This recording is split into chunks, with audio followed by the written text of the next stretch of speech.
Okay, so we're gonna start the October 21st Deerfield Conservation Commission meeting.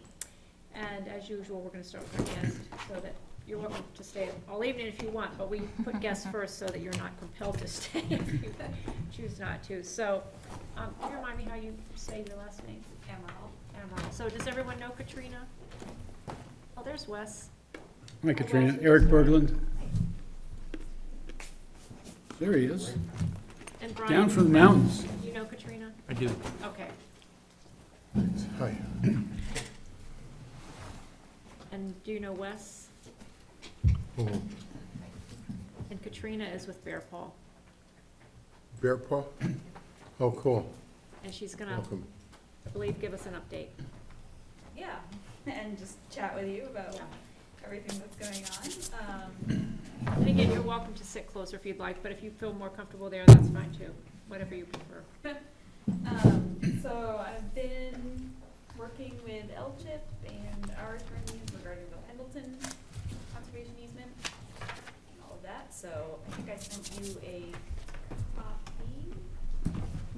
Right? No, I just printed it out. But I can send you a copy of the draft. I don't know when the most recent time we looked at it It's was. been a while, I've never so looked at anything from Bear Paw, I would say, in, several months. yeah, I mean, six it's- months or so. I mean, the last one we looked at was the one that we sent to our town attorney, and that sparked the whole conversation amongst the attorneys about some of these issues that the town attorney raised. We have not Yeah. seen anything. Okay, but you as a conservation commission didn't necessarily have I think it was comments. 11:30 last year.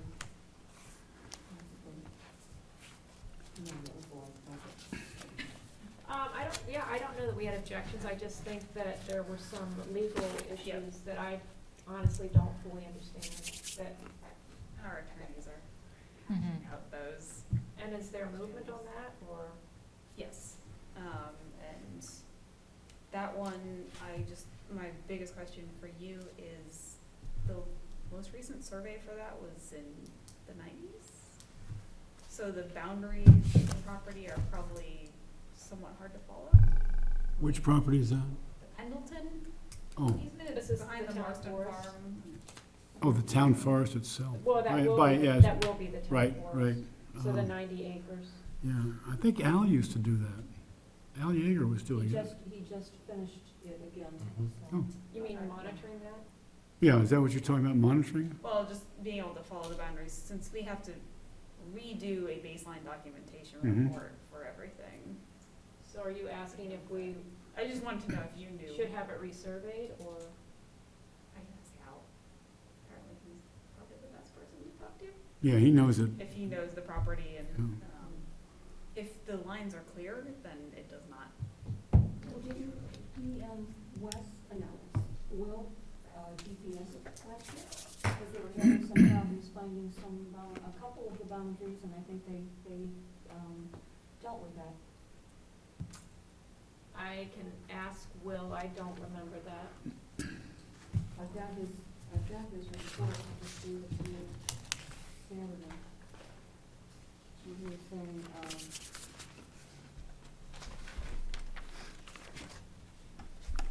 Alabama Town Deerfield will soon conclude their arrangement, Giles taking the 128 acre parcels of Town Deerfield.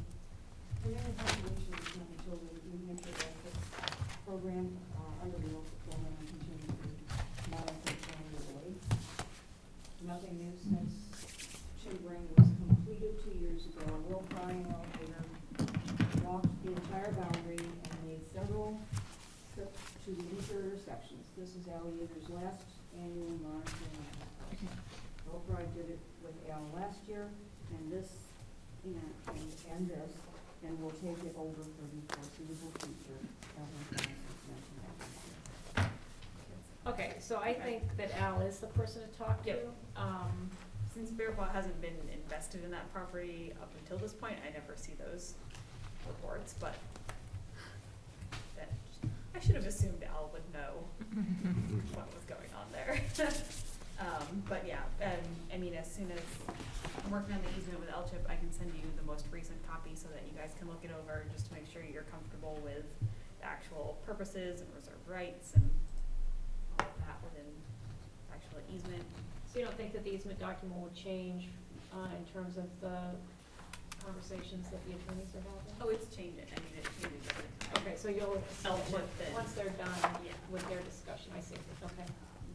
But just so that, you know, kind of that whole end boilerplate part of it is, you know, it's part of the conservation easement from a legal standpoint, but the reserved rights and the grantor's responsibilities and all of that is your area of expertise. So making sure you're comfortable with everything.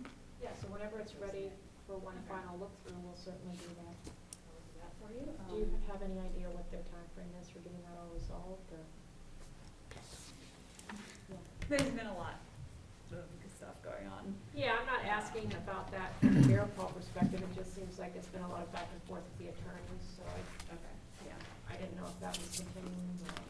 No, they seem to, they understand what each of them is saying. Okay, so they've kind of resolved. I believe so. I see, okay.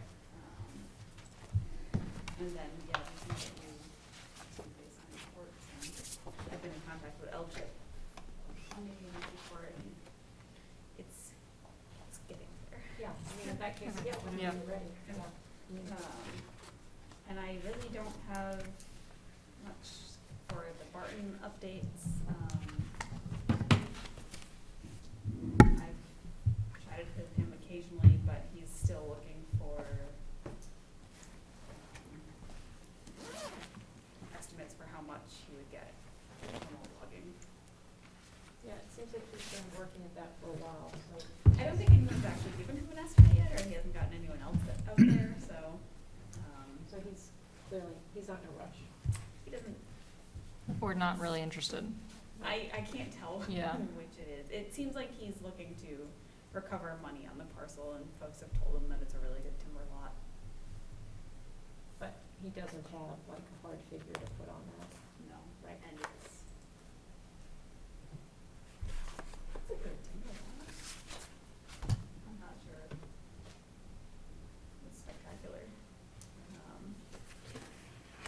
But, you know, that parcel is pretty much undevelopable. Right. Which is why we've had a hard time thinking about dedicating more funds than we already thought about committing to it, so. Yeah, and I wouldn't ask you for Yep. anything further on that one. And is the case that if he doesn't move on that, then the LCHIP funds that were part of the larger project would just revert back to LCHIP, is that? Yeah, and so the two LCHIP properties, so the Epsom parcel has a purchase and sale on it, it's moving forward. But the two parcels are funded separately, even though they were kind of part of one larger one through LCHIP, and so we have that. But we have 2.5 years worth of extensions for the LCHIP funding. But he understands that once that project goes away, that our involvement or our contribution or our offer is off the table. Well, I I don't know that we have a bona fide offer. We never voted on that.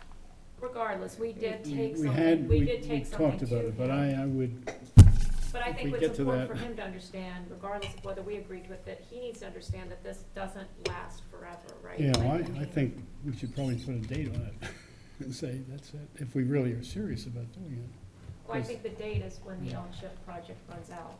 It was awarded in November of 18, and it's 18 months to complete.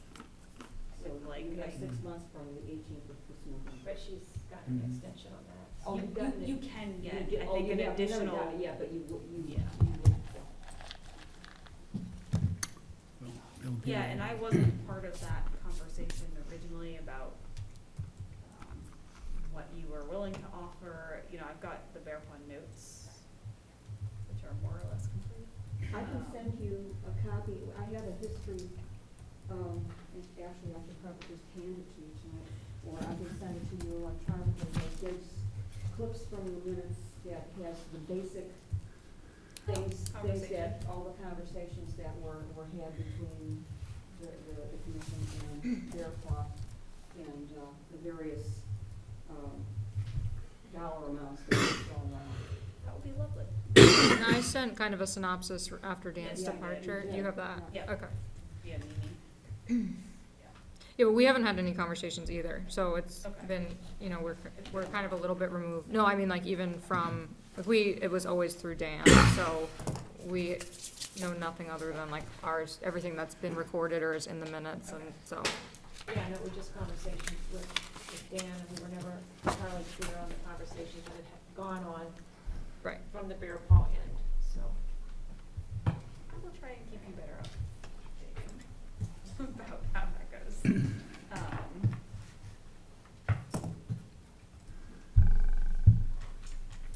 But yeah, so I guess at this point, it sort of sounds like it's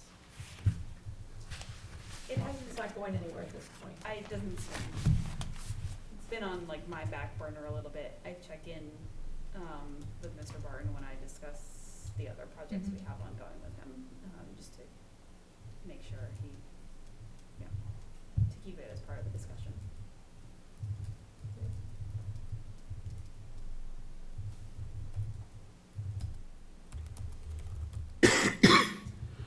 And then I know you have been, well, tentatively in our files, we had some Matthews family, but those have also kind of stalled at this point, so.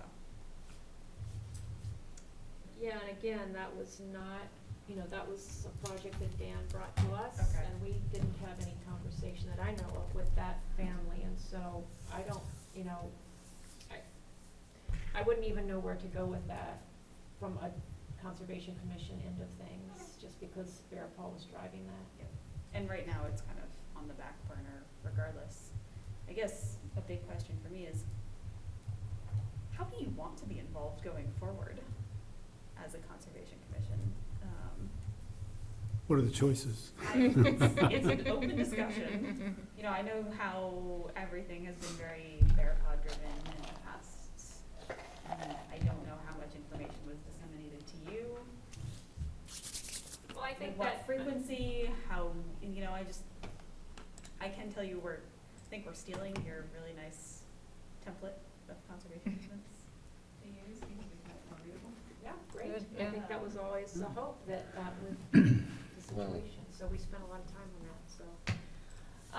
I can only speak for myself, I think it's been very dependent on the project, right? So, in the case of, Marston Farm, I think that was much more driven by the Conservation Commission in collaboration with Bear Paw. Yeah. But there were projects that were brought to us, that Dan brought to us, the Matthews being one and the Barton project being another, that we weren't, directly driving. And so I think it's just been variable in terms of, the different projects, how they originated. Yeah. I don't know, is that a fair? I think it related to the projects, right? But I think we, at least from my point of view, we're always involved and wanting to be maybe more involved at times than it was possible because of all the bases that Bear Paw is trying to cover. But we're, Yeah, I haven't been here very long, but I would say just from the projects I've observed or that I have been here for, maybe a little bit more transparency on like what's happening on the other side of things, I would find useful. Just because feels like it's always been presented to us and like asking for approval, or like we're working on the easement, but we're never quite sure what's happening with the landowner or the property itself. So I just think that like making a loop would be productive. But I think certainly, as Eric says, we're very interested in being involved. So to the extent that projects come forward that are in Deerfield, that makes sense to have a Conservation Commission, to partner with us, then Yeah. of course we're very much like to be involved, so. And do you guys have priority areas that are separate from like Bear Paw focal areas, or do they mostly overlap? what you mean from the land? town to town, is that what you're talking about? Well, so like Bear Paw has focal areas, mostly large unfragmented forest blocks that we use as kind of focal priority areas Okay, to drive land protection. I didn't know if that overlapped well with the Deerfield Conservation Commission's kind of objectives for acquisition of new land. I think we've had these conversations off and on. I've said this before, but I feel like we are often just reactive and we don't have time to actually be proactive and go out and look for properties that we're interested in conserving that meet certain criteria. I mean, I think we have in the past discussed, specific criteria, and we use those when a property is presented to us in one way or the other, but we haven't, at least to date, had the bandwidth to really go out and I mean, start these projects. as a caveat, we have focal areas, but we're mostly reactive, so. Yeah, it's opportunity driven. But, I mean, we do have an open space plan and we have a somewhat dated checklist of, where, to assess a property that I think probably comes from Bear Paw at some point, yeah. So, yeah, like we're interested in assessing those opportunities as they come up to make sure they're valuable conservation-wise, but don't have a comprehensive strategy town-wide. Perhaps that would be one thing that we could work together on in the future, is picking some places, like, for example, areas where we've got greenways, but there's spots missing. well, on the other side, perhaps there are towns in the Bear Paw area that are doing things in that area that might be helpful for us to know about. So, in other words, the how-to, we aren't, and if there's a sharing, cross-sharing, I think that was something that I didn't feel was happening, that perhaps could have or should have happened. I don't know what we missed in the non-sharing, except I think about some of the things that were in Hooksett. I know there was some arrangement with people there to do some work, and actually it was sort of a unique setup, and I can't remember exactly what the details were, but there was I think a person over there that was on the payroll of, I think, the town, but it was backed by Bear Paw in terms of whether it was a grant or what, but, that was sort of advanced work, going out, and they had somebody that could be providing some time for it, and he was getting paid for it. But again, it was just something I heard a part of and didn't know much about it and didn't have time to pursue it as to what the details were. Are you familiar with what there's a couple I of, have a little bit of idea. Hooksett definitely has a lot of town capacity, right, which I can say being as a person from Stratford. Stratford doesn't. yeah. So they have a very different Sure. ability to. Well, they have the resources, Yeah, right. But it's true that, Bear Paw does oversee an 11-town region, and maybe being able to have conservation commissions talk to each other. Our mission statement is for a network of open space, so. So, I think going forward, the Marston Farm project took up a lot of our time for the last couple of years. Yeah. Since that is wrapping up, and since some of these others appear to be on hold, for example, the Barton parcel, or maybe even the Matthews, I think, I'd be interested in hearing more about that. But anyway, I guess my point is that now we perhaps have an opportunity to kind of step back and think about, again, what our priorities are, and as Wes said, maybe actually start to be a little bit more proactive in looking. But yeah, in terms of the Matthews property itself, Did you see the results of that appraisal? we haven't, I don't think. I have the numbers. I think we might. Is this Mathis or Matthews. Matthews? Mathis. Off of Raymond Road. Yep. Yeah. Get that? Yeah, we did, that was done, wasn't it? I thought Yeah. It should have been like a year ago-ish. I think we may have added a lump sum. Yes, that's sounding was, familiar. Well, so maybe others remember better than I do, but so there was the 50 acres that was donated, right? And then there was. So that's approved. That was a separate project, And yeah. that's On separate. North that's, Road, You know, yeah. that's, I think, completed. Now, I think the question was, you know, the family was interested in potentially doing something with the other properties, but again, there's been little communication on that, so we don't know what that is, you know, whether we should be involved.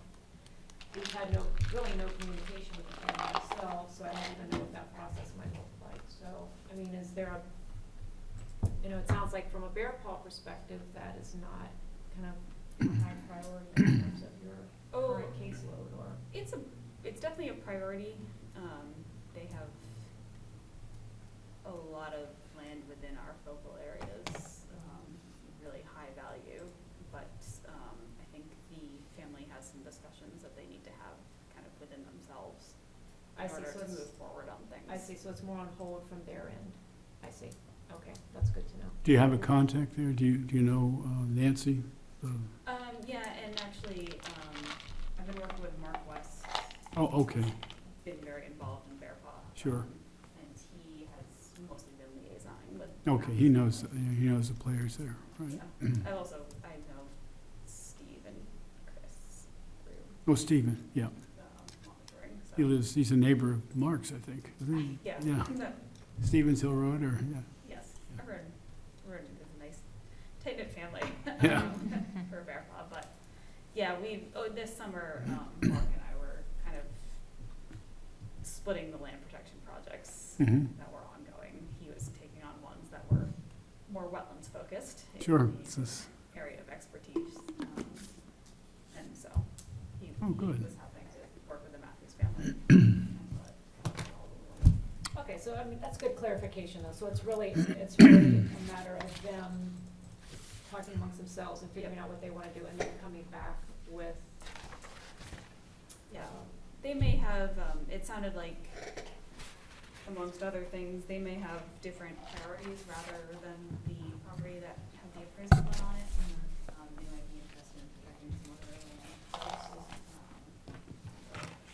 There was talk about, WRP easement on that too, in addition to potential elsewhere. So those are a couple of things that come out. Yeah, I mean, they're valuable parcels for a lot of different players. I don't think will be a challenge. It's more just spending the time to acquire something. okay, so I think then does that, I mean, in terms of that property, then we wait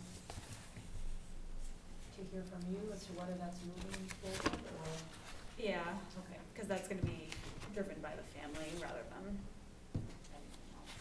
Okay. And I'll let you know well in advance of us applying for funding. Evaluating our options for funding. Okay, great. So are there any other outstanding properties then or projects? Is that, are we missing anything, Judy?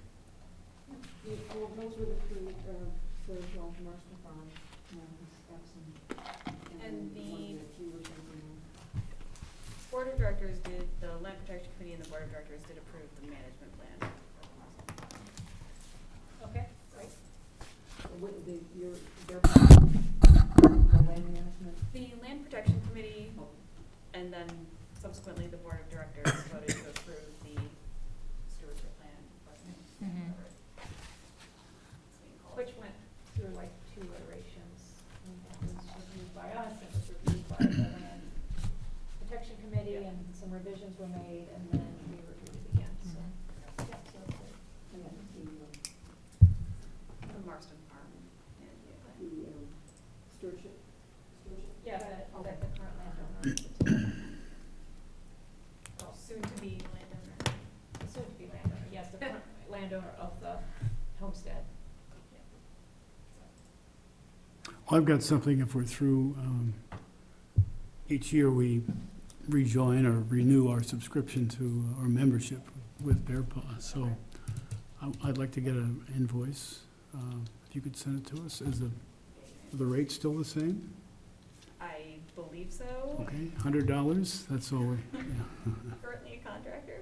Yeah, We'll have more answers for you in November. I think sure, we need to, I'll double check, I'll get you a Yep. list. we need to do it for the end of the year because the budget goes away, you know, what's in the budget. So then we have to fight for next year's subscription, membership. Okay, thanks. Any other questions or comments for you? Well, thanks for coming in. I know this has been a challenging couple of months trying to It's been a little chaotic. see where things are at and where things need to go, but we're glad you're on board. Yes, and thank you for your patience with Pendleton and everything. Yeah, I will sort things out, is much appreciated. So, yeah, thanks for coming by, and Yeah, thanks. talk soon, I'm sure. Hopefully we'll have many things to discuss. Bye, Katrina. Okay, so I think we'll go straight to the wetland buffers conversation then, if we can do that. And, hopefully that doesn't need to be too lengthy. I can give a quick summary and then Haley, you can jump in, just on these things. But Haley and I went to the planning board meeting. Oh, how was that? I guess, what, 2 weeks ago? Mm-hmm. And Sylvia was there, and we presented the amended version to the planning board. I thought it went pretty well. I mean, I guess I should say, just for those of you that may not remember, so we sent around a draft, and Haley and I and a couple of others of you commented on it, and we made, quite a number of changes to the language, most of which was just wordsmithing really to clarify the language and make it cleaner.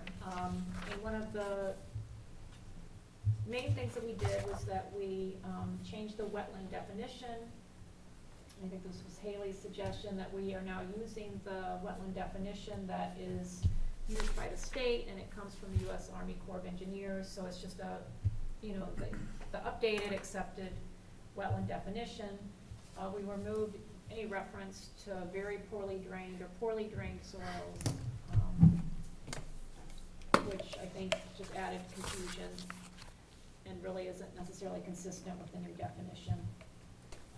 And then there were 2 additional big changes. One is that the district boundary includes 100 feet around a wetland area. We're not referring to that as a buffer, but that's kind of how I think of it, so incorrectly or I've got a question. Is that considered wetland, the buffer itself? I mean, No, and just- I think, it's a wetland, and you need another 100 feet around that, so. yeah, so, because we now have redefined or kind of repurposed the, what's that section called? The intent of this ordinance, now is kind of a little bit all-encompassing to retain the functions and values of wetlands. The area around the wetland is very important to maintaining those functions and values. So we're falling short of calling it a buffer in this ordinance, because then you have to define what a buffer is, and it gets complicated.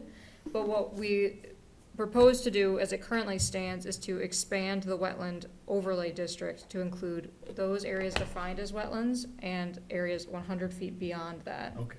So That's, anything that you could or couldn't do in what is defined as wetlands at the state level also applies 100 feet beyond that to conserve and protect those areas as well. But then there are some permitted uses within Mhm. within that area. The other, so that, at least at the meeting, was not, I think it's fair to say, was not really questioned. Yeah, it seemed like there were some comments as we went along, but they were like mostly, again, like minor suggestions about wordsmithing or like areas where there needed some clarification, but not really any objections to the changes we were proposing, yeah. The one change that was questioned, and I think we are going to probably step back from that a bit, and I just need to find it, but, Sylvia, really wanted to include in there also this idea that when you have a parcel that you're gonna, a buildable lot, that not only does it meet the 3-acre minimum or whatever that's already, required, but that, you have contiguous upland. And I can't, where is that in here? I It's can't E, find it's it. like Yeah, this 210.7E. 210. It's all newly created lots shall contain a minimum of 1 acre of contiguous upland soils. Can you just say where that is again? Yeah, it's 210.7, and then I think it's E, it's the last, whatever the last one's going to be. Then scrolling up, okay. So all newly created lots shall contain a minimum of 1 acre of contiguous upland soil. And this is where the planning board had some issues, because then the question was, well, if you have this 1 acre of contiguous upland, does that also include then the 100-foot buffer? And it got a little Yeah. messy, and Yeah, I agree. I think it seemed like the two are kind of conflicting, and I think, I'm not sure how to remedy that, and I don't think we need to. Like, in speaking with Spencer afterwards, he basically was saying, like, you don't need both of those things. Mhm. A town would maybe have one or the other. And so from my perspective, again, we started this conversation 2 years ago with Sylvia about wetland buffers, the idea of including that buffer area in the wetland overlay district. And to me, that's where like the ecological importance is for those wetlands. I think this 1 acre of contiguous upland soils is important. Sylvia brought this to the table, and I think it has ramifications for the planning board, or could potentially drive permitting in a certain direction, and I'm not particularly interested or invested in that. So from my perspective, it makes sense to like drop this one and focus on the thing that's actually having an ecological benefit to the areas that we're looking to impact. And so Haley and I talked after, we kind of came to that agreement. Haley actually sent an email to myself and Sylvia kind of suggesting that or proposing that maybe we walk back from this particular request. And then Sylvia came back and said, yeah, I think maybe we wanna do that. So I needed to follow up with her, but I think probably that will come out.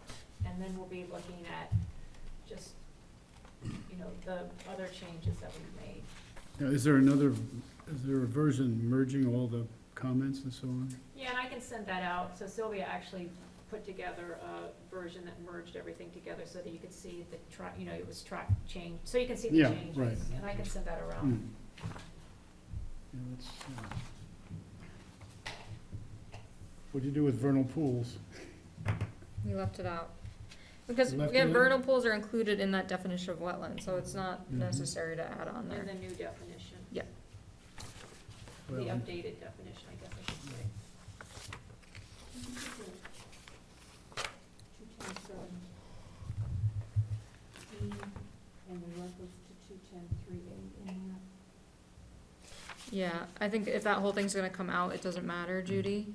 But we had also talked about that it would just be areas, Yeah, instead of yeah. soils other than that described in Yeah, 210.3A. Actually, it refers back to saying this town of Deerfield Wetlands Conservation District map is hereby deemed to be a part of the official zoning map of the town of Deerfield. So it's gonna make sense at Yeah. all. Can you say again what you're talking about, Julia? It's like Haley said, it's not, it's just right. Oh, I see, because that's coming out. Yeah, it's yeah. referring to 210.3A, and it does make sense. Yeah, and I have a couple other minor, I think Yeah. Sarita and I probably both have a couple other minor edited There's buildings in there, a couple in notes. there, we have 210.7 I would say the C big, and D. the big piece that still is to be determined is that we haven't identified any prohibited uses in that. The whole point of really, the major point of defining a wetland conservation overlay district is that you would then say what you can, what's permitted in that area and what's prohibited. And we haven't decided on anything that would be potentially prohibited. I guess my question there, Haley, is if we say what's permitted, do we need to say what's prohibited? Because if it's not in the permitted list, then that implies that it's prohibited. I don't know. Hmm. I don't know. Again, I'm not, Depends on what people wanna do. this is They'll where, figure out a way to this use is it. where some guidance from someone who knows ordinances would be helpful, but everyone I've looked at has both of those pieces. To then say, you can't have a parking lot. You can't have a sand and gravel excavation site. You can't have a hazardous waste dump. So, Do we So, have, so one step past the hazardous waste dump, can you dump nitrogen on it? well, that would be, Fertilizer? a lot of them have, so a permitted use might be, and again, this is where we need to have, I think, a conversation and decide, Well, so for example, the permitted use, number one, says agriculture including grazing, hay production, truck gardening, and silage production, provided that such use does not cause significant increases in surface or groundwater contamination by pesticides or other toxic or hazardous substances. To, you know, maybe we could clarify that a bit, but to me, nitrogen fertilizer Right. would fall under that. right, Well, and that's my question, because when I spent that time working with the Lamprey Group, it was a big concern that, you know, these fertilizers were getting in the Lamprey and getting to the Great Bay. Not so great anymore. Excuse me? It's not so great anymore.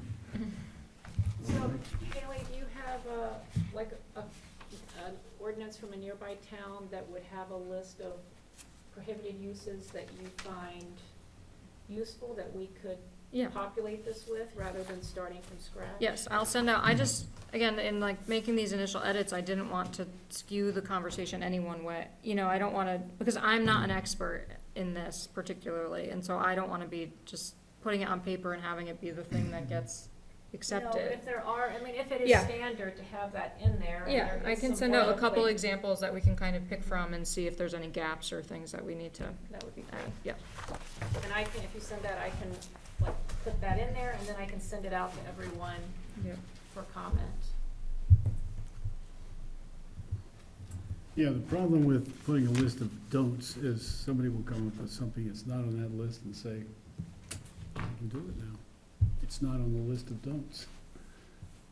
So, you know, if Mhm. it's a good extensive list, I guess you could cover it. But I guess you could also say that there could be some language, and probably there is in some of these other ordinances, that this is not an Right, exhaustive right. list, right? Or if it's not on, well, let's see. If it's not on either list, you gotta come talk to somebody, the planning board.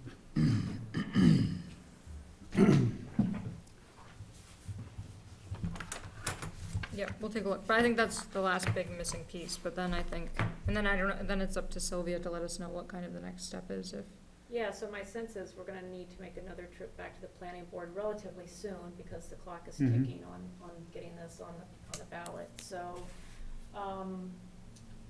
When are they meet the second and fourth I Wednesdays? think that's right, Uh, yeah. So this month is gone, be next month. Yeah, so probably we do have to get on their November agenda, I'm guessing, but or maybe this is something now that Sylvia can drive going forward. I don't know that we have to be there, I'm not sure, but, I'll ask her. I told her that I would follow up with her after this meeting, so I'll get Haley's suggestions, I'll populate this, I'll send out the track Good. changed version to everyone. I'll try to do that this week, and then if people can have a look at that over the next week or so, and in the meantime, I'll be talking to Sylvia, and then we can see what the next steps are.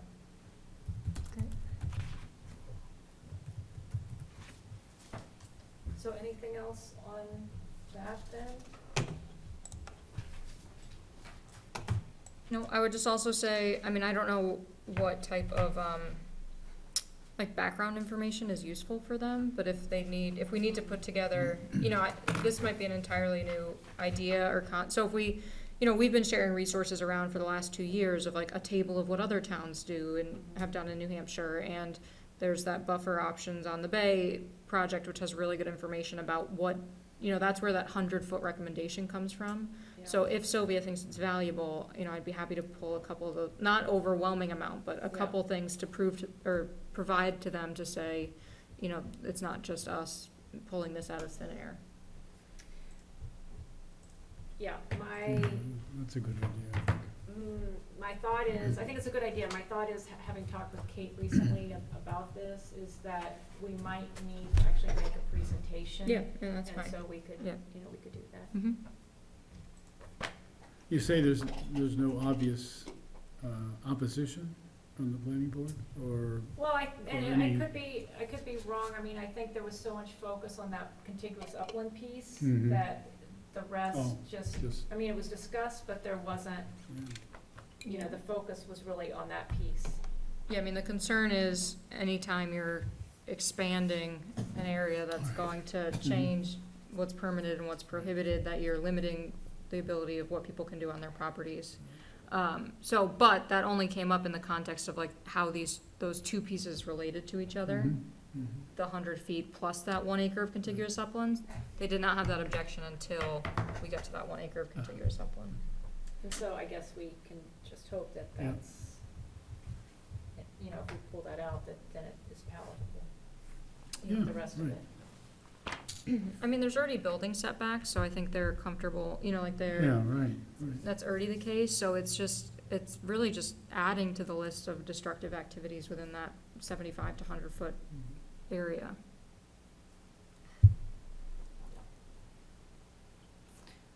Okay, we're good to go on that for now? Mm-hmm. Okay, so I think we can go then to our regular business. So I'm gonna make a motion that we approve the September 9th minutes, regular meeting minutes. Is there a second? I'll second. So Eric, and then any discussion? All in favor? Aye. Any opposed? Okay, done with that. A finance report, Eric? Yeah, I got a few things. Let's see, the budget, we went to the select board for the budget approval or budget review by them, and, after the last meeting in September. And what did I do with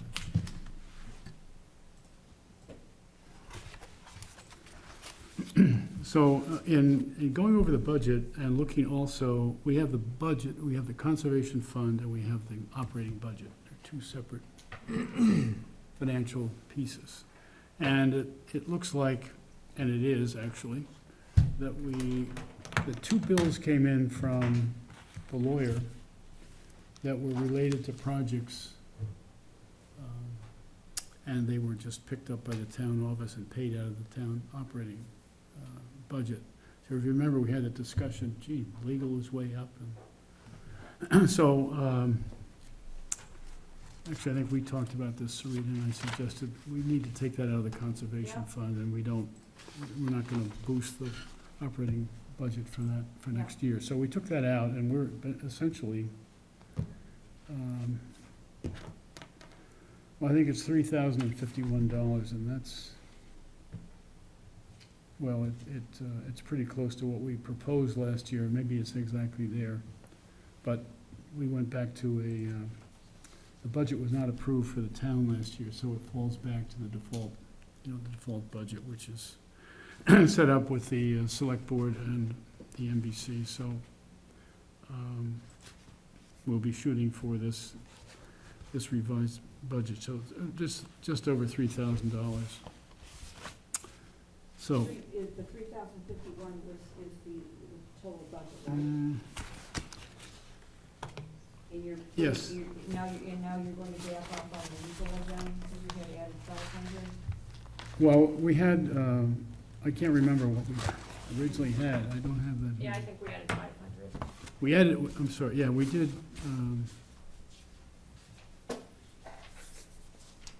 add 300 or 500.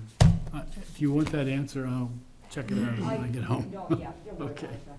Yeah, I just Um, wanted to put I can go back and look at the copy of the budget, but what I actually wanted to know was, I am having a little bit of trouble hearing you Oh, clearly.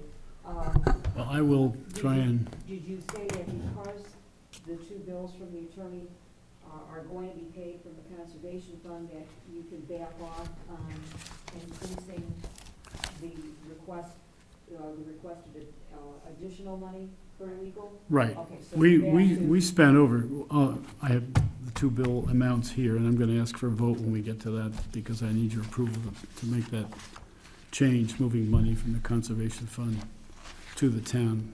And I'm not sure how we do that, but we'll figure it out. So essentially, we had added to the budget for next year for legal, less than what we had overspent, what we were spending out of the town, so we spent over $600 and we had put 500 in, so. But I think these were all related to the Marston Farm Right. project, which makes sense to Yeah. take that from the conservation. Yeah, you had a lot of interaction with Jim Raymond and, Related to actually the issue we were talking about Right. with Katrina. right, okay. So, since we're talking about that, when I get the bill paying out of the way, these two bills, and I'm gonna ask, just to transfer the total amount. Well, I'll do it separately, because I haven't added them up. Okay, so one bill was $137.25, and that was paid to Upton and Hatfield out of the operating budget, and it should have been paid out of the conservation fund budget, because that's what that money is for. So that's one amount, and the other amount is $536.84, and that was, again, Upton Hatfield Services. And the note here was Bear Paw, Pendleton, L-Chip, so I think that's what somebody wrote in there from the town. And the other one was closing costs, so does that sound familiar? Closing costs, $137.25.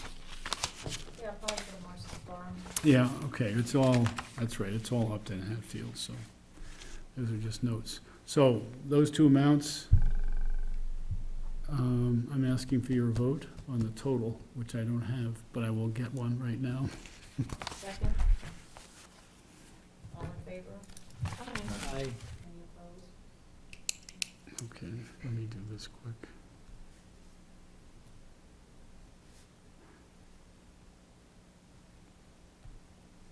Left my phone home. My Need a calculator. You can confirm that I'm on the right number, Wes. I have $674.09. Does that sound right?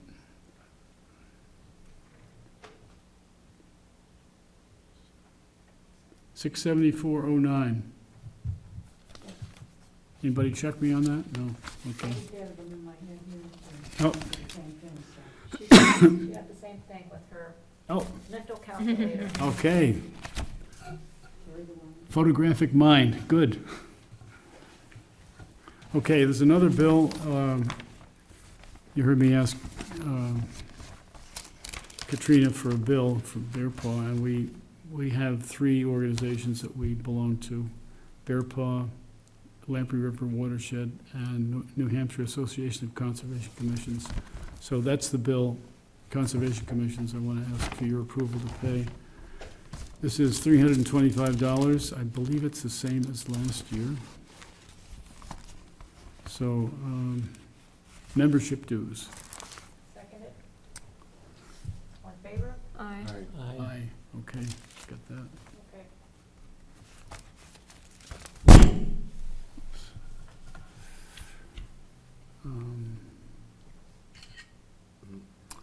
Just, this is FYI, the budget this year right now. No, I can't give you the number, I haven't taken I haven't subtracted out this budget now, the expenditure, I got the wrong one.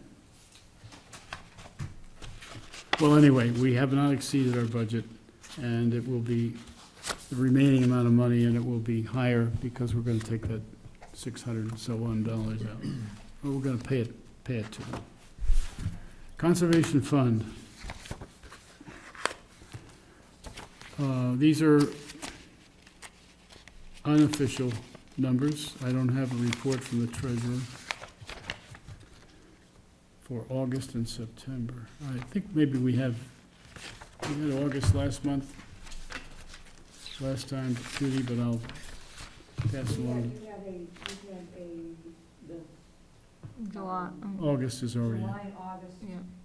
we're looking for final versions of those, and we don't, I have no idea what. Right. happened. no, I've made several requests for the final versions, and so it's July, July and August, I mean, the last minute I looked Okay, at I have, okay, let me start with July. I do have the final on July. And, it's 198,300.53. And this included, there was an addition to the beginning balance of 191,062.48. There was land use change tax that came through in July, deposit, and that was 7,197.19. So that plus 40 and some change in interest brought us to the balance, 198,300.53.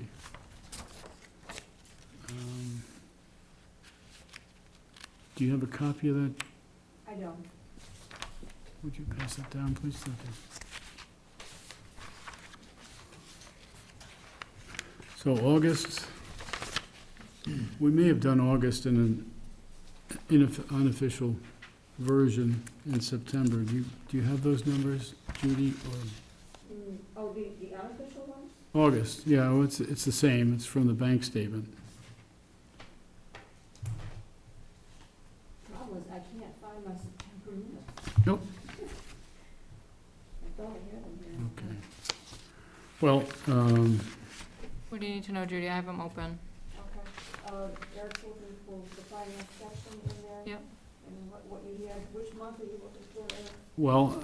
August, You had an I think we had that unofficial for- balance for August 31st was 168,328.96. 326.96. 328.96. Yep, $168,328.96 was an unofficial balance. Well, it's, the unofficial is actually 168,326.96. Oh. So, Typo in the minutes. that's all right. 326.96? Yeah. Yep. Oops. You want a copy of the bank statement? I've got that for you if you want.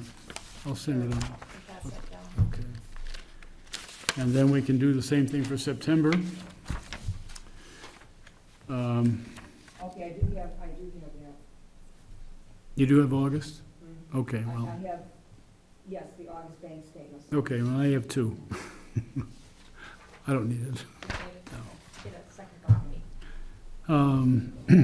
September. The beginning balance is 168,326.96. Is that the right? Yeah, it's the right number, right? And then added to that, we received a check through Bear Paw for $16,000. That was deposited, and that was for Boisvert survey. Okay. So interest was $36.01, and that brought us to a total balance at the end of the month of $184,362.97. Yeah. So hopefully we'll get official reports next month. So that's it for that. Anything else, Eric, or that's? I think that's it. Okay, That is thank it. you. Any questions on Thank you. these things? No? No. No questions. Okay, so just a couple quick updates. So I went to the Board of Selectmen meeting on September 16th and gave them a third quarter update. I don't know if that was circulated, if people are interested. We can certainly, Judy can certainly send that around, but it was basically just an update of things that we've done over the last 3 months. And at the same time, Eric was there and we went over the budget with them. So they just said, you guys are doing great work. Thanks for coming in. Sounds like last year. We heard from Chris Carr, I guess, last month about turtle crossing signs. I haven't heard any more. Well, I had offered to kind of become the contact or the liaison to Fish and Game. Okay, So I've been in touch with Melissa over there and just let her know that she should get in touch with me as she decides, or when she's ready to talk and transfer some information. okay. She's just very busy, so, but she knows, You're talking about Melissa? Yeah. Oh, so she knows to get in touch with me when she's ready to provide some information. Okay. And I guess at this point, it's not urgent until spring. Right. Right, so. So Fish and Game's gonna call you Yeah, when they get. when she's ready to provide some guidance on where we should be Oh, putting provide signs in guidance, town. Okay, I thought. That way I thought Chris you just would doesn't call have for to- them and then back to Yeah, you. no, that way Chris doesn't have to just keep calling her, because, just, whatever. So, I'll just take on that role of like, Did you do that at the meeting? I mean, he knows Yes, that, so yeah. we don't need to, like, relay that. I think that was information. clear, and I let him know I would loop him in if and when the time came. Chris also, I don't remember if this happened at the meeting, but he's emailed me a couple of times about the Douse Kate Town Forest sign, which fell down or has been, I forget. He sent a picture, I think it's fallen down and it's in disrepair, and he suggested that might be, a good Boy Scout project, and he, I think, had someone in mind that he was gonna contact. I suggested that he do that, Sure. so if Yeah. that's Mm. okay with everyone. That's great. Sure. Great idea, yeah.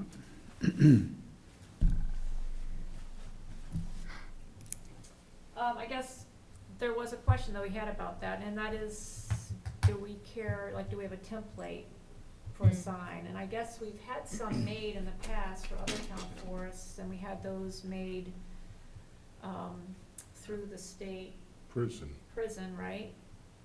I mean, I guess, are there signs that you can think of that we could just point them to as examples, or? Freeze on, Yeah, freeze, Down that's right, Mount freeze Light. down forest, right, So we could say, go look at Freeze as an example? How yeah. about if we send them send them a photo? Do we have a photo? I'll take a photo tomorrow morning on my way to work. Hey, perfect, I drive by it every day. yeah, Super, if you send that to me, then Mhm. I will follow up with him on that. Mm-hmm. excellent. Great. Cool. Okay, tag team on that. Any updates on the Bear Brook Steering Committee, Brian? Yes, had the meeting, we're in like the 5th meeting or so, and we just had our ecological, heritage, natural resource meeting, listening session. There hasn't been many comments on that. Before that, back in September, we had, forestry and wildlife. We reviewed those chapters. You know, there was some commentary from Society of Protection New Hampshire Forests.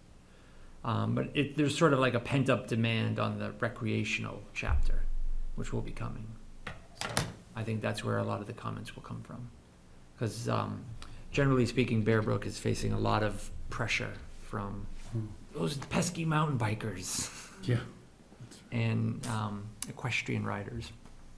So, yeah, but it's... So which section are you going to be a champion on? Well, we just got through the The cultural, Recreation. natural So resources. the recreation section is. Right, it's sort of building up toward recreation, because that'll be the biggest chapter. So this book is what, everything about Bear Brook? This is the Bear Brook Management Plan. They're, Management plan, okay. correct, they're reviewing and updating the management plan. Just because of the uses in the park are very different from when it was written some decades ago. You know, less, I mean, in a nutshell, there's more recreation of a different type. Right, You know, there's actually more hikers, more mountain bikers, more equestrian users, more maintenance. more maintenance on the trails, less maintenance on the infrastructure. Like, a lot of people aren't using the pavilions, but a lot of people are. There, you know, camper numbers have been going up. If you go into Bear Brook, I mean, you can see many people from many different countries using Bear Brook, which is great. So, There's still people in the campground now? yeah, I thought they closed on Columbus. That's No, well, I was there a couple of days ago yeah, cool. with my camera, and there were people camping there. There was somebody from Oregon that just pulled in. Yeah, it's great. Oregon from Bear Brook. Yeah. Hey Yeah. now, Bear Brook is like one of the state's second or first largest state park.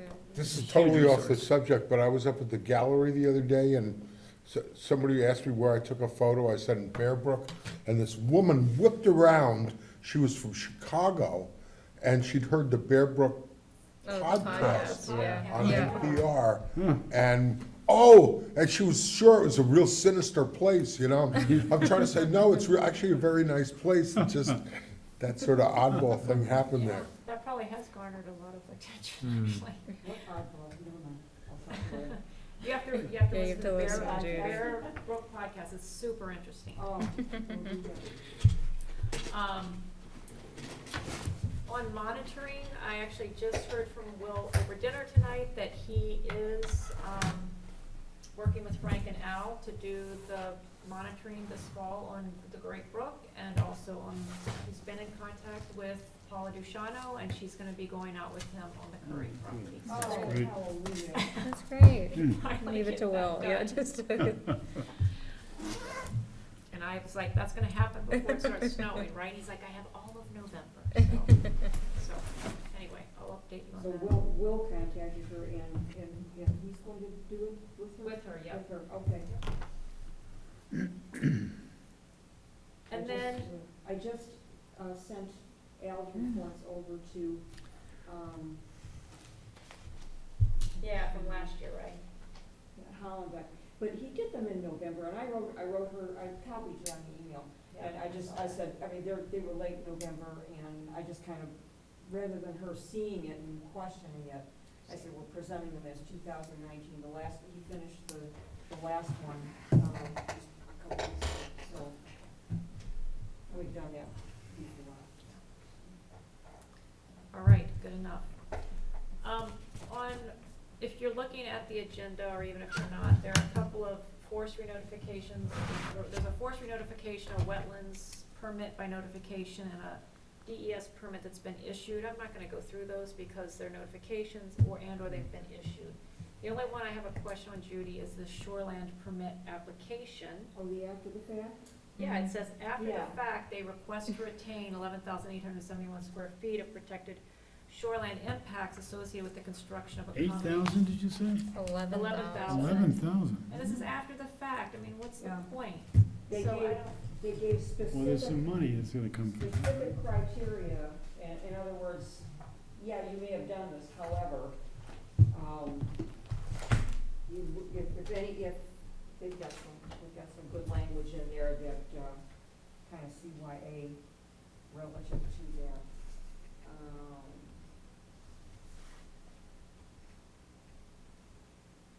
This is the one here, yeah. So they had a bunch of specifics in there that they had to follow. This is after the fact, they had to go Mhm. revise. Yeah. This is after the fact, but it says approval is subject. So if it means after the fact, they've already done this construction? Yeah, well, Or they started it, I don't know if they completed it or not. oh, And then this says approval is subject to, the structures shall be maintained as depicted on the plans, that were received. No more than 16% of the area of the lot within the protected shoreline shall be covered by impervious surfaces. This permit shall not be interpreted as acceptance or approval of any impact that occurred within wetlands jurisdiction. The owner is responsible for compliance. And this permit shall not preclude DES from taking any enforcement or revocation action. This after-the-fact approval does not convey a property right, and it does not relieve the applicant from the obligation to obtain other local, state, or federal permits. I don't know, there's nothing for us to do at this point, No. right? It's shoreland, right? So But it's I all state, thought yeah. I was encouraged by the fact that they said, yeah, okay, you did it, however, if you screw up. Okay.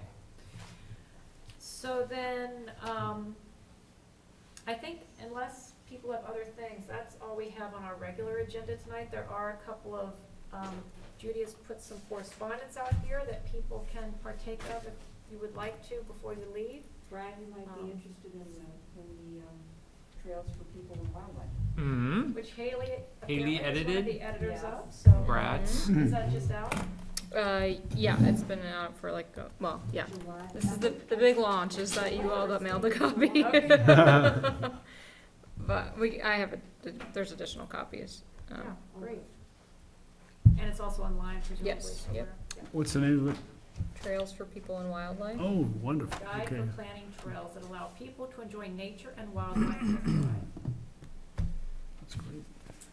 So, Are there any other announcements or things that, we do have one last thing, which is a non-public session, which I'll explain in a minute, but I wanna wrap up any regular business before we do that. I don't think so. Okay, so Judy, I always forget how to do this, but we're gonna go into a non-public session for just a few minutes, and this is around, RSA 91A-A3. The dismissal, promotion, or compensation of any public employee, or the disciplining of such employee, or the investigation of any charges against him or her, unless the employee affected, one, has a right to a public meeting, and two, requests that the meeting be open, in which case the request shall be granted. And we will explain what this is about once we're in the non-public session. Is there anything else that we need to do with this? Yeah, just follow along on that. So Oh, yes, we have to have a- first, yes, you need a roll call vote. So I need to do a roll call vote to enter the non-public session. So Brian, are you in favor of going into a non-public session? Yes. Okay, Wes? Yes. Eric? Yes. Haley? Yes. Sarita, yes. Okay. All that, and then, what time is it? 8:10. 8:10. So,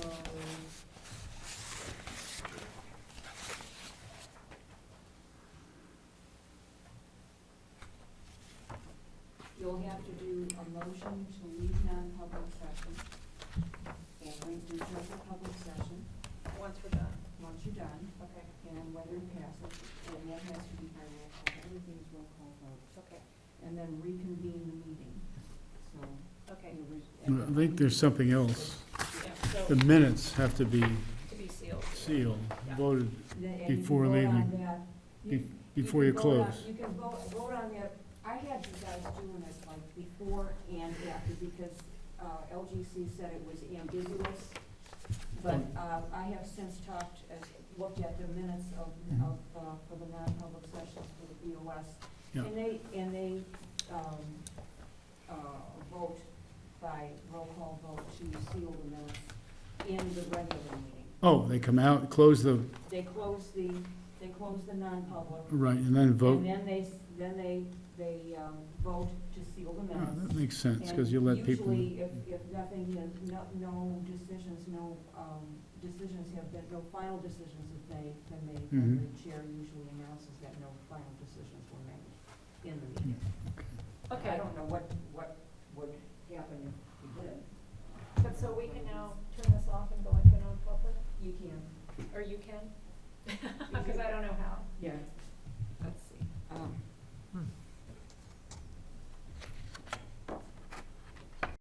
Okay, now we're. Okay, so we're now back in it's 8:25, we're now back in the public session.